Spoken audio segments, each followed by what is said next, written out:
성도님들, 어느 정권이든 팍 바뀌었을 때 보면요, 뭔가 국민들의 지지율을 높일 수 있는 건수가 없을까라고 고민을 하다가 때로는 굉장히 무리한 국가 경영으로 큰 실수를 할 때가 있습니다. 근데 오늘 사울이 그렇습니다.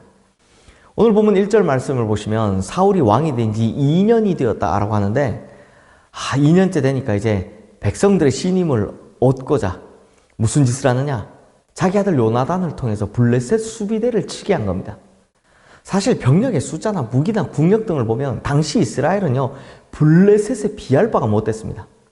그런데 2절 말씀에서 보듯이 이제 상비군을 편성하긴 했고 이제 뭔가 성과를 내긴 내야겠으니 자기가 처음 인정받았던 게 뭐였습니까? 전쟁에서 승리하는 거였잖아요. 그래서 이번엔 블레셋을 툭툭 건드린 겁니다. 근데 문제는 힘센 블레셋이 가만히 있질 않았다는 겁니다. 가만히 있겠습니까? 그래서 오늘 보면 5절 말씀에 보면요, 이스라엘을 치려고 모인 블레셋의 군사가 병거가 3만이요 마병이 6천이요 백성은 해변에 모래같이 많았다고 합니다. 거기에 비해서 이스라엘의 상비군은 고작 3,000명입니다. 그러니 어떤 모습입니까? 오늘 보면 6절과 7절 말씀 우리 함께 보겠습니다. 이스라엘 사람들이 위급함을 보고 절박하여 굴과 수풀과 바위 틈과 은밀한 곳과 웅덩이에 숨으며 어떤 히브리 사람들은 요단을 건너 갓과 길르앗 땅으로 가되 사울은 아직 길갈에 있고 그를 따른 모든 백성은 떨더라. 이 말씀에 보면 우리가 주목되어지는 동사 3가지가 있습니다. 절박하여, 숨으며, 떨더라. 지금 사울을 따랐던 백성들의 심리 상태를 아시겠죠? 공포와 두려움, 거기에 떨고 있더라라는 겁니다.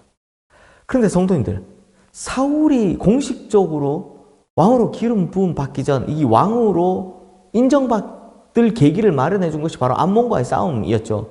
근데 똑같은 사울이고 똑같은 백성인데 암몬과 싸울 때의 사울과 이스라엘 백성들의 모습은요, 여기 등장하는 사울과 그의 군대와는 너무나 대조적입니다. 이게 얼마나 대조적인지 사무엘상 11장 5절에서 8절 말씀 제가 읽어드리겠습니다. 마침 사울이 밭에서 소를 몰고 오다가 이르되 백성이 무슨 일로 우느냐 하니 그들이 야베스 사람의 말을 전하니라. 사울이 이 말을 들을 때 하나님의 영에 크게 감동되매 그의 노가 크게 일어나 한 겨리의 소를 잡아 각을 뜨고 전령들의 손으로 그것을 이스라엘 모든 지역에 두루 보내어 이르되 누구든지 나와서 사울과 사무엘을 따르지 아니하면 그의 소들도 이와 같이 하리라 하였더니 여호와의 두려움이 백성에게 임하매 그들이 한 사람같이 나온지라. 사울이 벳색에서 그들의 수를 세어보니 이스라엘 자손이 30만 명이요 유다 사람이 3만 명이더라. 이 두 본문에서, 그러니까 이제 오늘 본문하고 사무엘상 11장 말씀에서 볼 수 있는 가장 큰 차이가 무엇입니까? 얼핏 보면 군사의 수가 달라 보입니다. 이때는 엄청 많았죠. 그리고 이때는 막 용맹했다고 하는데 지금은 절박하여서 숨으며 떨고 있다. 이런 차이가 보입니다.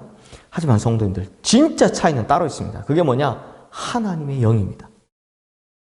암몬과의 전쟁에는 하나님의 영이 크게 감동시키셨죠. 그렇지만 지금 블레셋과의 전쟁에는요, 하나님, 여호와 이런 말은요, 눈 씻고 찾아봐도 없습니다. 그러므로 두 전쟁에서 차이가 나는 건 딱 하나밖에 없습니다. 여호와의 영이 임한 전쟁, 하나님께서 주도하지 않으시는 전쟁. 이 차이인 겁니다. 하나만 더 살펴보도록 하겠습니다. 오늘 본문 8절에서 9절 말씀 우리 함께 보겠습니다. 사울은 사무엘이 정한 기한대로 이레 동안을 기다렸으나 사무엘이 길갈로 오지 아니하며 백성이 사울에게서 흩어지는지라. 사울이 이르되 번제와 화목제물을 이리로 가져오라 하여 번제를 드렸더니. 이건 너무나 유명한 이야기죠. 전쟁 앞두고 제사를 지내야 하는데 7일을 기다렸으나 사무엘이 오지 않자 백성들이 막 흩어집니다. 이게 막 점점 흩어지게, 쉽게 말하면 탈영병이 생기니까 사울이 그냥 스스로 제사를 지내버렸다는 이야기입니다. 그런데 성도님들, 이것에도 차이가 있습니다. 사무엘상 10장 8절 말씀에 보면, 이거 제가 읽어드릴게요. 너는 나보다 앞서 길갈로 내려가라. 내가 네게로 내려가서 번제와 화목제를 드리리니 내가 네게 가서 내가 행할 것을 가르칠 때까지 7일 동안 기다리라. 이때가 언제냐? 사울이 공식적으로 왕이 되기 전에 사무엘과 했던 약속이 뭡니까? 똑같이 7일을 기다리라라는 것이었습니다. 그래서 그때 이 7일이 숫자 7이기도 하지만 완벽한 하나님의 타이밍을 나타낸다라고도 말씀드렸죠. 근데 이번에는 어떻습니까? 1회, 즉 7일이 지나도 사무엘이 오지 않자 못 기다립니다. 그땐 기다렸는데 이번엔 못 기다렸다는 겁니다.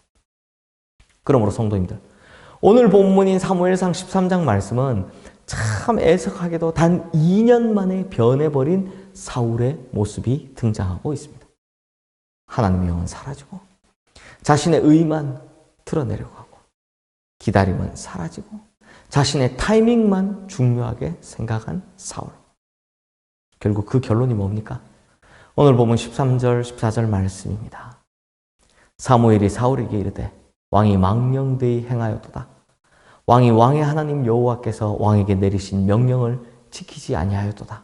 그리하였더라면 여호와께서 이스라엘 위에 왕의 나라를 영원히 세우셨을 것이거늘 지금은 왕의 나라가 길지 못할 것이라. 여호와께서 왕에게 명령하신 바를 왕이 지키지 아니하였으므로 여호와께서 그의 마음에 맞는 사람을 구하여 여호와께서 그를 그의 백성의 지도자로 삼으셨느니라 하고. 사랑하는 성도님들, 우리도 신앙생활 중에 이럴 때가 있을 수 있습니다. 처음 마음을 품었을 때와 달리 점점 자신의 유익을 위해 이 변질되어 가는 거죠. 사실 목회자들이 이런 유혹이 제일 많이 받습니다. 초심으로 살면 되는데 이게 교회가 잘 되다 보니 자신의 업적 혹은 공로 또는 인기 때문에 점점 변해버리더라라는 겁니다. 사랑하는 성도님들, 그러므로 우리가 하나님을 위해서 살겠다고 다짐했던 그 처음 마음을 절대 잊지 않으시기를 바랍니다. 모든 것을 하나님의 뜻대로 하나님께서 원하시는 방향으로 이끌어가서 하나님께 버림이 아니라 칭찬을 받고 세움을 받는 우리 성도님들 되시기를 주님의 이름으로 축원합니다.